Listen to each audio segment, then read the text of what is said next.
dirahmati Allah Subhanahu wa taala. Isra Mi'raj Nabi kita Muhammad sallallahu alaihi wasallam niku suatu perjalanan yang sangat luar biasa. Yang ketika itu Nabi kita Muhammad sallallahu alaihi wasallam itu telah mengalami suatu peristiwa yang sangat sedih karena ditinggal oleh dua orang yang sangat dicintainya, yaitu Siti Khadijah dan Abu Thalib pamannya. Pertama Abu Thalib dulu pamannya. Setelah itu 2 bulan kemudian istrinya Siti Khadijah. Dua orang inilah yang sangat membela Nabi. Tetapi wafat Nabi sedih. Bahkan orang kafir ketika itu karena dua orang yang sangat hebat ini yang membantu Nabi dalam berdakwah meninggal, akhirnya orang kafir malah pada suka, malah biro. Wah, Muhammad sudah kehilangan pembelanya, yaitu Siti Khadijah dan Abu Thalib. Kemudian Nabi sedih. Setelah itu Nabi malah banyak dimusuhi, tambah dimusuhi, tambah dicaci maki. Akhirnya Nabi Muhammad itu pindah dakwah ke daerah Thaif. Daerah Thaif itu sebelah 50 kilo dari Mekah ke timur. Kalau saya ingat peta. Kalau Mekah itu posisinya sebelah timur Madinah. Kaya ning kene iki Semarang. Mekahnya di Semarang. Madinahnya di mana? Jakarta. Di Madinah itu Jakarta. Kalau Pak Suradi sudah ke Arab ya, Madinah itu ke barat lagi dari Mekah. Mekah timur, Madinahnya ke barat. Dan itu ya sekitar segitu, sekitar 150 kilo ya Pak ya, 150-an. Nah itu dari Mekah ke Madinah. Kemudian pindah ke Thaif. Setelah pindah ke Thaif, di sana ditemani oleh anak angkatnya yang bernama Zaid bin Harisah. Setelah sampai di sana ternyata orang Thaif tidak malah menerima Nabi, tetapi malah memusuhi Nabi. Bahkan Nabi dilempari batu. Orang kaya kula yang dakwah malah minum teh anget ini. Teh anget. Bismillahirrahmanirrahim. Tamu dulu ya. Alhamdulillah. Ono kacang berapa? Ono gedang. Nabi dakwah ngono ora dikek kacang, ora kaya gedang. Dilempari watu, Pak. Masya Allah. Kekasih Gusti Allah. Ini Pak Haji Suradi, wong sing dicintai oleh Allah, Masya Allah, hamba Allah, dilempari batu sampai berdarah. Sampai akhirnya ketika itu Nabi Muhammad ditawarin oleh malaikat Jibril dan juga malaikat Jabal, penunggu gunung. Wahai Muhammad, itu ada 2 gunung. Kalau kamu mau, gunung ini akan saya lempar kepada penduduk Thaif agar semuanya binasa. Karena mereka melempari Nabi. Kemudian Nabi tidak mau. Jangan, wahai malaikat. Mereka itu melempari saya karena mereka tidak tahu. Kalau mereka itu tahu bahwa dia masuk Islam itu akan selamat, maka dia berbondong-bondong. Dia belum tahu, belum mendapat hidayah Allah, petunjuk Allah. Gini apa gimana? Akhirnya Nabi Muhammad pergi di suatu kebun. Kebun itu yang punya adalah Utbah. Setelah itu di kebun itu ada seorang budak yang berasal dari negeri Syria. Kemudian Nabi diberikan anggur. Nah, budak sebelum Nabi, budak itu bernama Adas namanya. Setelah itu Nabi dikasih anggur, Nabi mau makan anggur baca bismillah. Bismillahirrahmanirrahim. Ini kan mau jurnali bismillah loh Pak ya. Dan ditambah Allahumma barik lana fima razaqtana wa qina adzabannar. Dan ini bulan Rajab ya dongane nonton Pak. Allahumma barik lana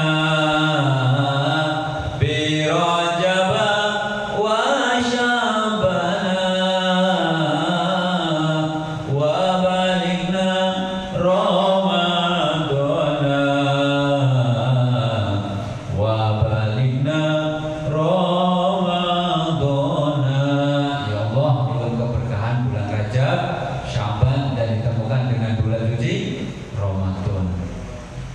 dikasih anggur Nabi makan. Maca bismillahirrahmanirrahim. Niku si Adas itu kaget. Loh, saya baru pertama ini mendengar ucapan seperti itu. Nabi menjawab, kamu dari mana? Saya dari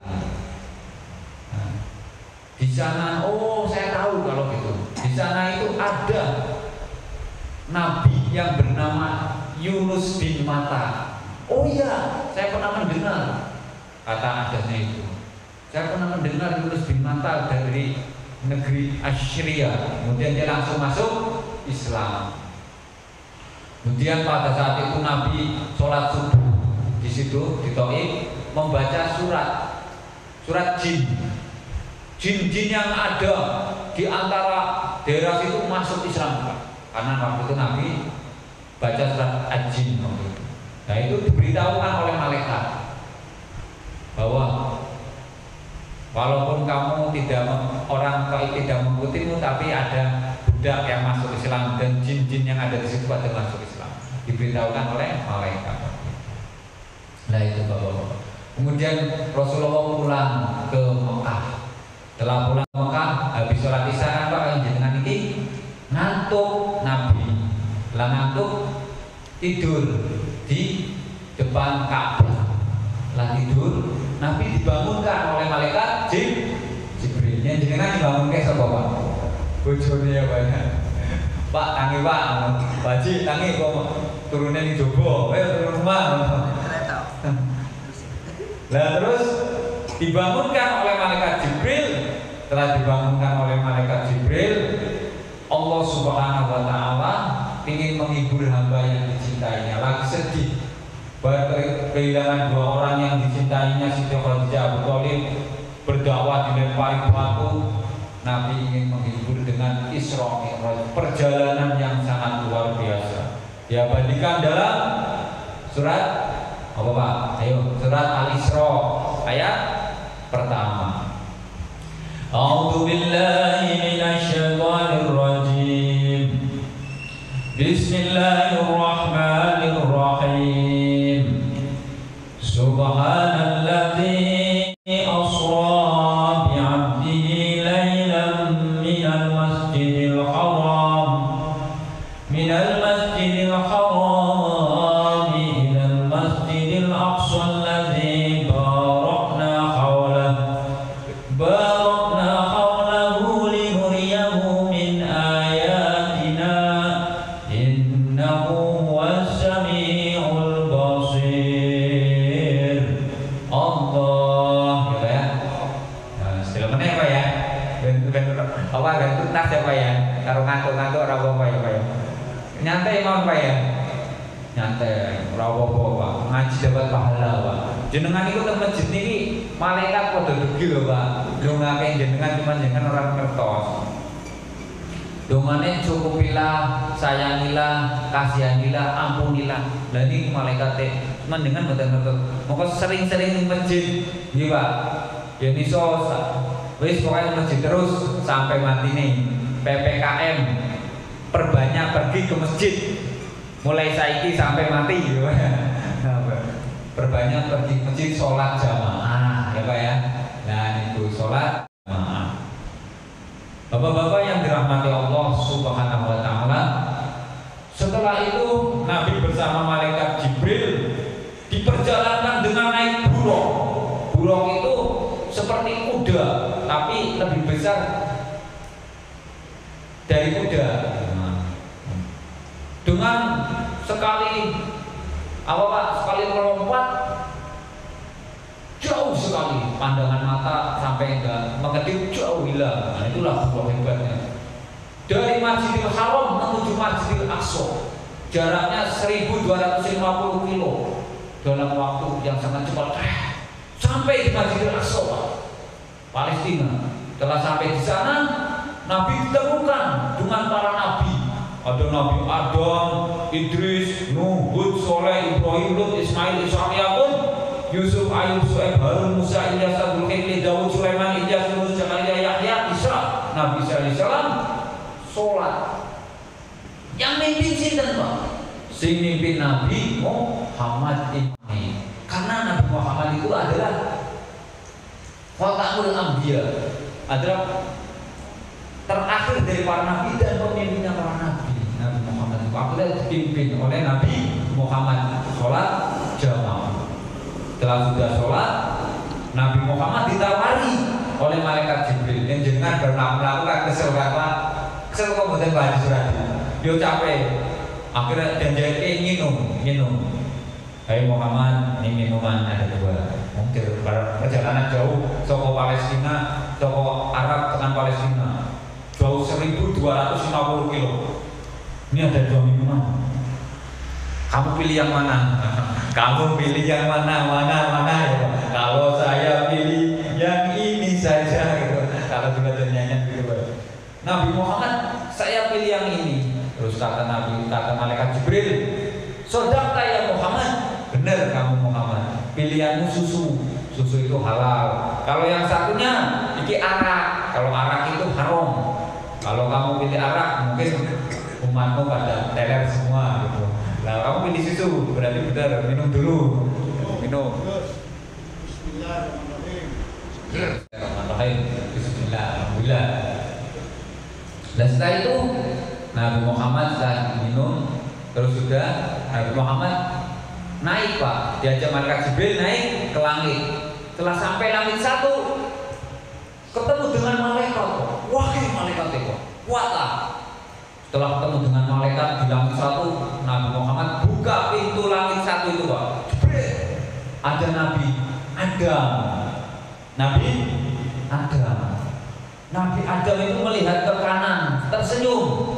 Guyu kayak aku udah baca tadi kan guyu. Kalau baca lucu lah, baca tadi bisa guyu. Namun Nabi Adam sana tersenyum. Telah melihat ke kiri nangis. Tersenyum karena apa? Melihat orang-orang yang beriman. Ya Pak ya. Karena tersenyum melihat orang yang beriman. Menangis karena apa? Anak keturunannya ada yang ingkar. Anak keturunannya yang kanan ini beriman senyum, yang kiri beringkar, mengkufuri Allah jadi menangis. Pada masuk neraka kalau ingkar itu Pak. Setelah itu naik lagi ke langit 2, ketemu dengan Nabi Yahya dan juga Nabi Isa. Nabi Yahya itu putranya Nabi Zakaria yang dibunuh oleh orang Yahudi. Nabi Isa juga putranya Siti Maryam yang waktu itu mau dibunuh oleh orang Yahudi, tapi diselamatkan oleh Allah, diangkat ke langit. Dan nanti insya Allah ketika mau kiamat datang turun untuk melawan Dajjal, itu Nabi Isa alaihissalam. Nabi Isa itu kalau tidak salah dalam suatu buku usianya 33 tahun, masih muda. Nanti akan turun dan belum nikah. Nabi Isa itu masih bujangan. Nabi yang masih bujangan diangkat oleh Allah dan nanti akan turun ketika akan melawan Dajjal. Kemudian setelah itu naik lagi ke langit ketiga, ketemu Nabi Yusuf. Nabi Yusuf itu Nabi yang paling ganteng. Kalau Pak Suradi ngomong-ngomongnya, ngomong-ngomong jadi kalau Nabi Yusuf ya, senang nanti. Nah, kemudian setelah terus membaca salam, Assalamualaikum. Setiap ketemu Nabi itu membaca salam, selalu mengucapkan salam. Setelah itu naik ke langit 4. Setelah sampai ke langit 4, Nabi kita Muhammad SAW bertemu dengan Nabi Idris alaihissalam. Kemudian Nabi Idris pun mengucapkan salam. Kemudian naik lagi sampai ke langit 5 dan bertemu dengan Nabi Harun alaihissalam. Kemudian Rasulullah melanjutkan sampai langit ke-6 dan bertemu dengan Nabi Musa alaihissalam. Bapak-bapak jamaah Masjid Al-Assalam yang dirahmati Allah. Kemudian Rasulullah melanjutkan perjalanannya menuju langit ke-7. Telah sampai langit ke-7, Rasulullah SAW berada di suatu tempat yang dinamakan Baitul Makmur. Di situ ada 70.000 malaikat beribadah kepada Allah Subhanahu wa Ta'ala. Kemudian setelah itu Rasulullah melihat Nabi Ibrahim alaihissalam sedang duduk di Baitul Ma'mur. Kemudian Nabi Ibrahim alaihissalam yang merupakan dari bapaknya para nabi pun mengucapkan salam kepada Nabi kita Muhammad Sallallahu Alaihi Wasallam. Kemudian setelah itu sampai langit 7, malaikat Jibril berhenti dan Rasulullah melanjutkan perjalanannya sendiri ke Sidratul Muntaha menghadap Allah langsung untuk melaksanakan perintah Allah, yaitu tentang sholat 5 waktu. Yang sholat 5 waktu itu diwajibkan kepada kita semuanya kaum muslimin sebanyak 17 rakaat. Mudah-mudahan kita semuanya bisa mengambil hikmah dari perjalanan Isra Mi'raj Nabi kita Muhammad SAW yang begitu luar biasa, dan mudah-mudahan sholat 5 waktu kita dapat menyelamatkan kita di dunia dan juga di akhirat kelak. Amin. Amin. Demikianlah Bapak-bapak pengajian Masjid As-Salam yang dirahmati Allah. Mudah-mudahan bermanfaat. Kurang lebihnya mohon maaf. Billahi taufiq wal hidayah. Wassalamualaikum warahmatullahi wabarakatuh.